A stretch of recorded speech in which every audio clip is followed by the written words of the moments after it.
Okey, kita nak hari ni nak masuk bahagian ketiga bab 3 persamaan kuadratik, iaitu kita nak gunakan cara pemfaktoran untuk mendapatkan punca bagi persamaan kuadratik kita ya.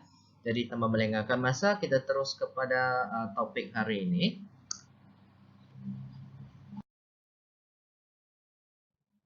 Okey. Jadi di sini pemfaktoran persamaan kuadratik, subtopik ketiga untuk bab 3 ini. Apa yang kita perlu tahu adalah yang pertama, bentuk asas persamaan kuadratik. Kepada yang sesiapa, boleh rujuk balik video yang pertama untuk bahagian ini.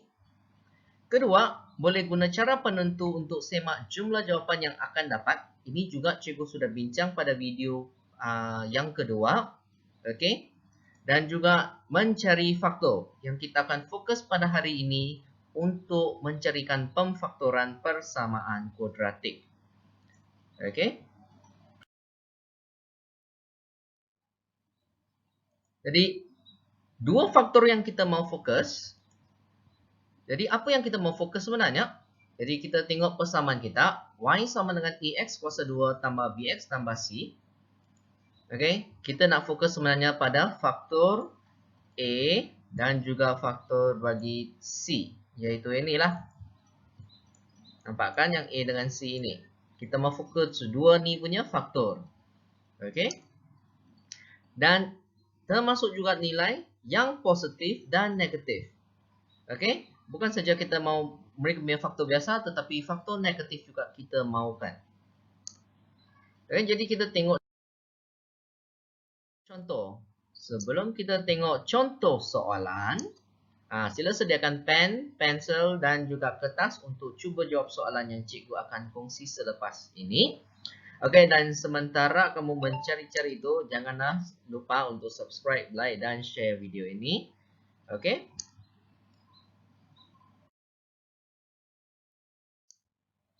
Okey, soalan pertama yang kita akan tengok sekarang, X kuasa 2 tolak 5X tambah 6 sama dengan 0.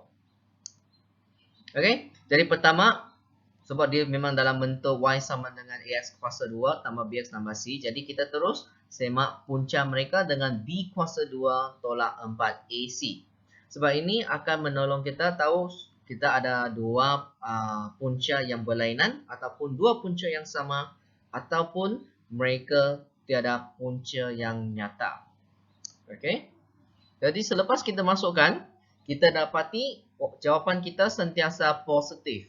Okey, ataupun dia mempunyai nilai yang lebih besar daripada 0. Maka kita tahu dia akan ada dua punca yang berlainan. Okey, kepada bahagian ini, sesiapa yang sudah lupa, jangan risau, tengok balik video kedua yang saya share sebelum ini untuk keterangan yang lanjut. Kenapa lebih besar daripada 0 tu, dia akan dapat dua punca. Dan sesiapa yang sudah lupa apa itu punca persamaan faktor, sila rujuk balik kepada video kedua juga ya. Okey, jadi selepas kita tentukan, kita carilah faktor bagi C. Sebab A hari ini adalah 1, jadi cari tak cari pun sama saja. Okey, jadi ini adalah faktor yang kita boleh kenal pasti. 1, 2, 3, 6. Okey, kepada yang sesiapa nak cuba tu, kamu boleh stop sekejap di sini. Lepas tu cuba sudah, baru kamu on balik video ini ya, resume balik video ini. Okey. Dan cara yang cikgu akan perkenalkan hari ini juga untuk kita senang dan tengok kena pasti mana satu kombinasi faktor yang digunakan adalah menggunakan jadual. Okey. Jadi ini yang kita cuba hasilkan. X kuasa 2 tambah 6 tolak 5X. Okey. Sebab ini adalah dari atas. Dari sini. Okey. So, bagaimana kita dapat X kuasa 2? X darab X. Jadi faktor di sini adalah 1 darab 1 kan? Okey. Sekejap Okey. Lepas itu, positif 6. Bagaimana kita dapat positif 6? Yang dengan faktor C kata tadi, ada banyak kan? Sama ada 1 darab 6 ataupun 2 darab 3 kan? Okey. Jadi kita bayangkan kita letak sini kalau positif 2 dengan positif 3. Boleh tak kita dapat jawapan untuk negatif 5X? Okey. Contohnya kita letak sini positif 2, positif 3. 1X darab positif 3. Ini adalah hasil darab di sini. Okey. Kita kena darab silang. Okey, jadi lepas kita darab, kita dapat positif 3x di sini dan 1x darab positif 2 dapat positif 2x. Dan kita kena tambahkan mereka. Tambahkan kedua-dua nilai ini. Okey, jadi positif 2, positif 3 kita akan dapat positif 5. Maka tidak menepati. Jadi apa kita perlu buat? Kita cuba dengan kombinasi yang negatif. Okey, sebab tu kita cuba dengan kombinasi negatif. Dapatlah jawapan negatif. Dan bila kita tambahkan negatif 2x dengan negatif 3x, dapatlah negatif 5x. Jadi kita tahu inilah kita punya punca yang kita nak rujuk ya. Jadi kita akan dapat yang ini. X tolak 2 dengan X tolak 3 sama dengan 0. Okey. Jadi selepas itu kita kena faham. Untuk dapat 0, kita boleh biar yang di sebelah kiri ini sama dengan 0. Ataupun yang sebelah kanan punya ini sama dengan 0. Jadi bagaimana kita boleh jadikan X tolak 2 tu sama dengan 0? Mesti X sama dengan 2 kan? Sebab 2 tolak 2 akan dapat 0. Sama juga untuk yang X tolak 3. 3 tolak 3 sama dengan 0. Maka punca mereka adalah 2 dan 3. Okey? Ada sikit idea? Okey, kita cuba soalan yang kedua. Okey, mari kita sambung soalan. Soalan 2. 2x kuasa 2 tambah 1 sama dengan 5x tambah 4. Nampak sudah? Lain bentuk. Takut sudah? Jangan risau. Benda ni senang saja. Okey. Bila bentuk tersama, kita tukar jadi bentuk yang kita mahu sebagai langkah pertama. Maka kita susun semula dan ini akan kita dapat. Tak faham kenapa kita dapat 2x kuasa 2 tolak 5x tolak 3 sama dengan 0? Cuba kamu selesaikan dulu.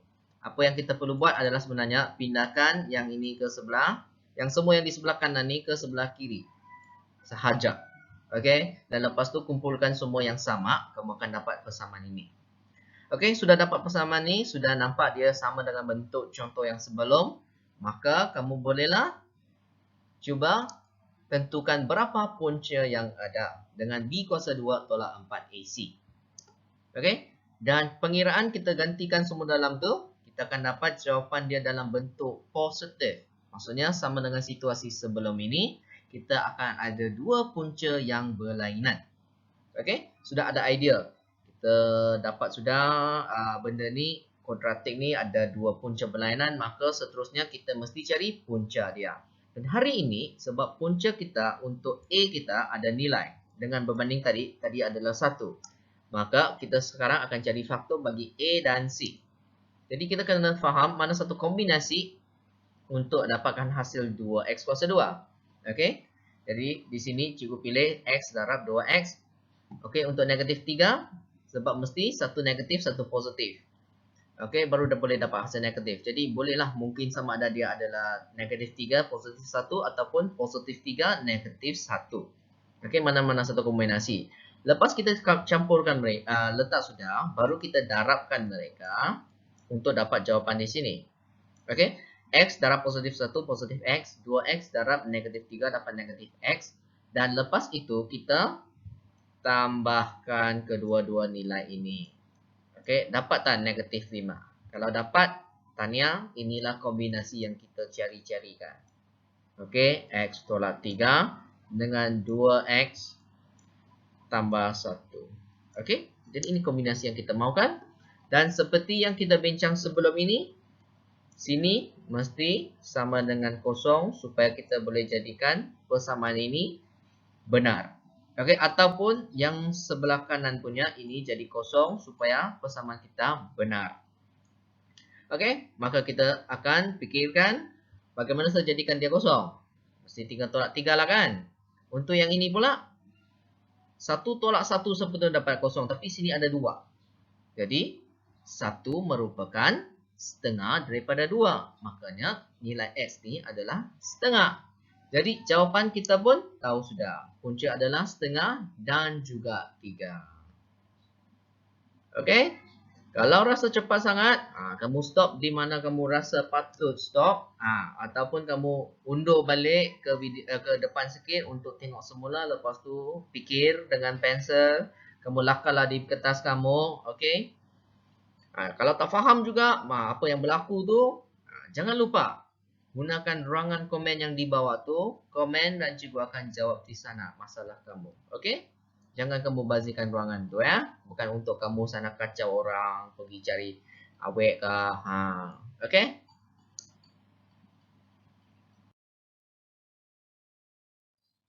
Alright.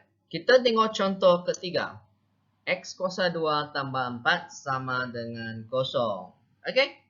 Jadi, cuba dulu. Macam biasa.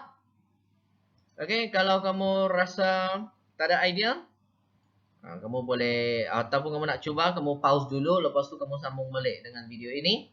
Okey, jadi saya akan teruskan pembentangan saya, iaitu di sini sebab dia dalam bentuk yang kita mahu sudah, jadi kita terus gunakan semakan punca B kuasa 2 tolak 4 AC.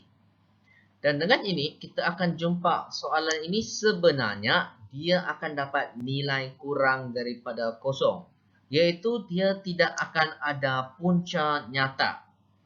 Bila kita dapat persamaan yang tiada punca nyata, maka inilah konklusi yang kita buat dan kita berhenti di sini saja. Sebab ikut silibus korang, kamu belum belajar lagi untuk dapatkan punca kompleks. Okey, itu silibus lain. Okey, kalau ikut sekolah harian, silibus lama KBSM pun mereka belajar masa tingkatan 6, bukan tingkatan 5. Okey. Jadi saya tak pasti pula yang KSSM punya silibus macam mana. Okey, harap benda ni dia ada awalkan ke tingkatan 4-5 lah. Okey. Jadi kenapa kita nak semak punca? Untuk mengelakkan daripada kita buat kerja sia-sia saja. Okey. Jadi dapat situasi contoh yang soalan macam ni, dapat sudah tahu dia tiada punca nyata, maka kita terus boleh berhenti sampai akhirnya sudah. Okey. Maka sampai sini sajalah untuk latihan hari ini.